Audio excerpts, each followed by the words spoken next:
नमस्कार, नमो नारायण भक्तों, स्वागत है आप सभी का।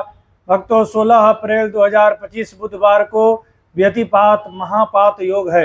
व्यतिपात योग में किया गया दान, जप, तप, साधना, मौन व्रत, भक्ति भाव, उसका जो फल है वह 1,00,000 गुना बताया है। व्यतिपात योग को अशुभ योग बताया गया है। भक्तों, 27 योग होते हैं। विश्व कुंभ से लेकर के वैधृति तक 27 योग बताए गए हैं। उसमें जो व्यतिपात योग है, इसे योगों का राजा बताया गया है तो यह योग बड़ा अशुभ है। इस योग को अशुभ माना गया है। उसके बावजूद भी धरती माता और वाराह भगवान का संवाद है वाराह पुराण में। वाराह पुराण में धरती माता को भगवान वाराह कहते हैं कि हे धरती, जो कोई व्यक्ति व्यतिपात योग में भक्ति भाव करेगा, उपासना करेगा, साधना करेगा, मंत्र जाप करेगा, दान पुण्य करेगा, तो उसका जो फल मिलेगा उसे अनंत गुना, 1,00,000 गुना उसे फल की प्राप्ति होगी। ऐसा भगवान वाराह स्वयं अपने मुख से वाराह पुराण में माता धरती को कहते हैं। भक्तों, व्यतिपात योग में जिस बालक का जन्म होता है वह शरीर से अस्वस्थ रहता है, शरीर से रुग्ण रहता है, शरीर से अस्वस्थ रहता है। वह व्यक्ति शारीरिक, मानसिक और आर्थिक तीनों प्रकार से तंगी का सामना करता है। इसे बड़ा अशुभ योग बताया गया है। जिस व्यक्ति का जन्म वैधृति योग में हुआ है उसे शांति कराया जाता है। 27 दिन के अंदर ही व्यतिपात योग की शांति करा लेनी चाहिए। अगर किसी को नहीं पता चला, बहुत बरस बीत गए और मालूम चला कि आपका जन्म व्यतिपात योग में हुआ है, तो व्यतिपात योग में जन्म होने के कारण आप दुखी होंगे, आप परेशानी और कष्ट में होंगे। तो आपको जब पता चले, जब जगे तब सवेरा, जब आपको पता चले तब आप व्यतिपात योग की शांति करवा सकते हैं। आप हमें अपनी कुंडली दिखा करके भी जान सकते हैं कि आपका जन्म किस योग में हुआ है। अच्छे योग में जन्म हुआ होता है तो व्यक्ति बुलंदी को छूता है, और यदि बुरे दुष्प्रभाव योग में जन्म हुआ है तो उस व्यक्ति के जीवन में नाना प्रकार की नकारात्मक प्रभाव देखने को मिलता है।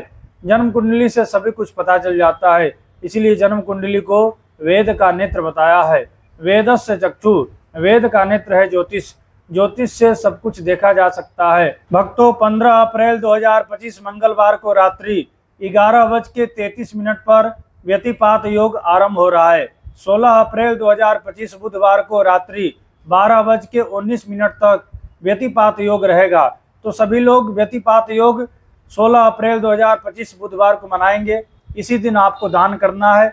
इसी दिन आप नदी के तट पर हैं तो नदी में जाके स्नान कीजिए, दान पुण्य कीजिए, पूजा पाठ कीजिए, भक्ति भाव कीजिए और इसका 1,00,000 गुना फल प्राप्त कीजिए। भक्तों, इस दिन आपको दान में क्या क्या वस्तु का दान करना है वो भी जान लेते हैं। आपको इस दिन नमक का दान करना चाहिए, गेहूं का दान करना चाहिए, तांबा भी सूर्य में आता है, तांबा का दान करना चाहिए। सूर्य का जो स्टोन है माणिक का दान करना चाहिए, गुड़ का दान करना चाहिए। बुधवार है तो आपको मूंग का भी दान करना चाहिए। लाल कपड़ा और हरा कपड़ा का दान करना चाहिए इस दिन। और मंदिर में जाकर के घी का दान कीजिएगा। घी का दान गौशाला में, मंदिर में, कोई भी धार्मिक स्थल पर आप दान कर सकते हैं। घी की दान की भी अनंत गुना महिमा बताया गया है। आप एक तांबा का लोटा ले लीजिएगा, उसके अंदर गेहूं भर दीजिएगा, गुड़ का टुकड़ा रख दीजिएगा और कुछ पैसा रख दीजिएगा। ले जाकर के मंदिर में अथवा ब्राह्मण को दान कर दीजिएगा। इसकी भी अनंत गुना फल बताया गया है। तो शास्त्रों में बताया गया है दान की महिमा। इस जन्म में आप जो भी दान करते हैं वह दान अगले जन्म में आपको प्राप्त होता है। यानी इस जन्म में आपने अन्न का दान किया है तो अगले जन्म में आपको अन्न मिलेगा। इस जन्म में आपने पैसे का, धन रुपया का दान किया है तो अगले जन्म में आप धनवान होंगे। नहीं दान करते हैं तो आप गरीब होंगे, कृपण होंगे, दरिद्र परिवार में आपका जन्म होगा। इस जीवन में आपने स्वर्ण, सोने का दान किया है तो आपको सोना प्राप्त होगा। चांदी का दान किए हैं तो चांदी प्राप्त होगा। व्यास जी महाराज और ब्रह्मा जी कहते हैं कि आप जो भी वस्तु दान करते हैं वही वस्तु आपको प्राप्त होता है। इसलिए दान से कभी मुंह नहीं मोड़ना चाहिए। दान जितना हो सके हमेशा करते रहें, क्योंकि दान किए धन ना घटे, सहाय करे रघुवीर। आप दान करते हैं तो दान से आप पुष्ट होते हैं, आपका जीवन पुष्ट होता है, और दान जितना देते हैं उसका 10 गुना आपको प्राप्त होता है। यह आप अवश्य ध्यान रखिएगा। भक्तों, ऐसा कहा गया है कि व्यतिपात योग में जो भी व्यक्ति दान करेगा वह अक्षय फल को प्राप्त करेगा, 1,00,000 गुना फल प्राप्त करेगा और मृत्यु के बाद वह व्यक्ति स्वर्ग को प्राप्त होगा। व्यतिपात योग कहाँ से आरंभ हुआ? तो कहते हैं कि जो बृहस्पति की पत्नी थी तारा, वह अत्यंत सुंदर थी, रूपवती थी। उसके ऊपर चंद्रमा मोहित था। चंद्रमा कुदृष्टि गलत नजर से बृहस्पति की पत्नी तारा को देखता था। सूर्य भगवान को पता चला कि चंद्रमा बृहस्पति की पत्नी के ऊपर गलत नजर रखता है, गलत नजर से देखता है। तो चंद्रमा को भगवान सूर्य ने बहुत समझाया। भगवान सूर्य कहते हैं, अनुजवधु भगनी सुत नारी, सुनु सुठ कन्या समय चारी।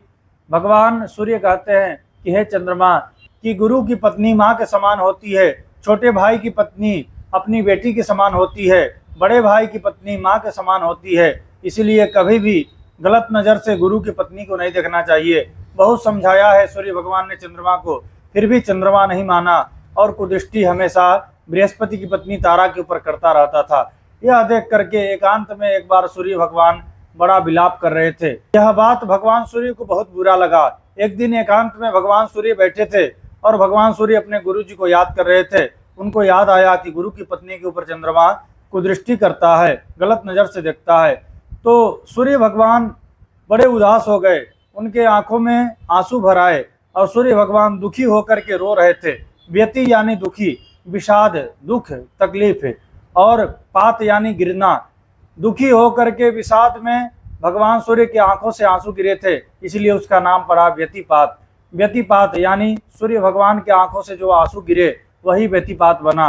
व्यतिपात योग में जो भी व्यक्ति दान पुण्य पूजा पाठ करेगा तो उसे लाख गुना फल प्राप्त होगा, और व्यतिपात योग में यदि किसी का जन्म होगा तो उसे नाना प्रकार का कष्ट पीड़ा मिलेगा। इसीलिए इसकी शांति और पूजा करवानी चाहिए। क्योंकि भगवान सूर्य की आंखों से आंसू गिरे थे, उसी का नाम पड़ा है व्यतिपात। इसलिए इस दिन सूर्य उपासना होनी चाहिए, आदित्य हृदय स्तोत्र का पाठ करना चाहिए। इस दिन दान पुण्य जो मैं बताया वो करना चाहिए।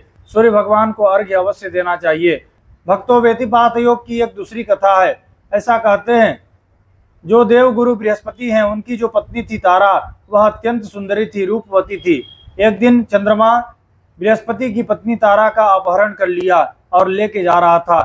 तभी भगवान सूर्य ने देखा और सूर्य भगवान ने समझाया कि देख, ये गुरु की पत्नी है, इनके साथ में व्यभिचार दुराचार मत कर, इनका अपहरण मत कर, इनको लेके मत जा। चंद्रमा को बहुत समझाए हैं सूर्य, पर चंद्रमा नहीं माना। सूर्य भगवान को क्रोध आया। सूर्य भगवान ने आंखें लाल करके चंद्रमा की ओर देखा।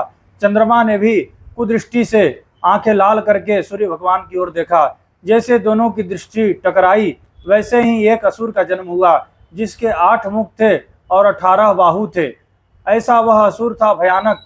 जोर से चिल्लाया और असुर ने कहा कि मैं पूरे संसार को खा लूंगा, पूरे संसार का मैं भक्षण कर जाऊंगा। सूर्य भगवान और चंद्रमा ने कहा कि देखो भाई, हमारे कोप से, हमारे दृष्टि टकराने से तुम्हारा जन्म हुआ है, इसीलिए जाओ, हम तुम्हें वरदान देते हैं कि तुम्हारे योग में जिस बालक का जन्म होगा वह बालक कष्ट और पीड़ा, शारीरिक पीड़ा से तड़पेगा, परेशान होगा, उसकी शांति करानी पड़ेगी। परंतु जो तुम्हारे योग में दान पुण्य करेगा, पूजा पाठ करेगा, उसे 1 लाख गुना फल प्राप्त होगा और अंत में वह स्वर्ग को प्राप्त करेगा। इसलिए तुम शांत हो जाओ। ऐसा बोल करके भगवान सूर्य और चंद्रमा ने उस असुर यानी व्यतिपात योग को शांत किया। और ऐसा कहा गया है कि वर्ष में 13 व्यतिपात योग आता है। व्यतिपात योग में कभी भी तुलसी नहीं तोड़ना चाहिए, क्योंकि आप तुलसी तोड़ेंगे अथवा कोई भी फूल पत्ते तोड़ेंगे तो आपको बहुत भयानक और बड़ा पाप लगता है। इसलिए पत्र पुष्प तोड़ने से बचिए और व्यतिपात योग में दान पुण्य अवश्य कीजिएगा, और यह करके अपने जीवन को धन्य बना सकते हैं, अपने जीवन को सन्मार्ग के ऊपर ले जा सकते हैं। भक्तों, यह वीडियो अच्छा लगा हो तो लाइक कीजिएगा, हमारे चैनल पर नए हैं तो इसे सब्सक्राइब कर लीजिएगा, बेल आइकन को दबा दें ताकि मैं कोई भी वीडियो अपलोड करूं उसका नोटिफिकेशन आप तक पहुंचे। आप सभी को श्री हरि, आप सभी को नमो नारायण। ओम श्री मात्रे नमः।